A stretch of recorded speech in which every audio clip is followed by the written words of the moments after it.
இன்றைய வினாவிடை பகுதியில இன்னைக்கு நம்ம பார்க்கக்கூடிய வினா, வையாவி கோ பெரும்பேகனை ஆவியர் பெருமகன் என்று அழைக்கும் நூல் எது? Option A Purananuru, option B Akananuru, option C Sirupanarruppadai, option D பொருணராற்றுப்படை.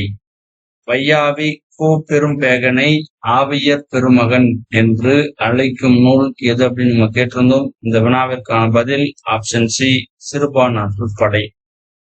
கூடுதலான விளக்கம், வேளாவி மரபிலேயே வையாவி என்ற பெயர் வழக்கும் வருகின்றது.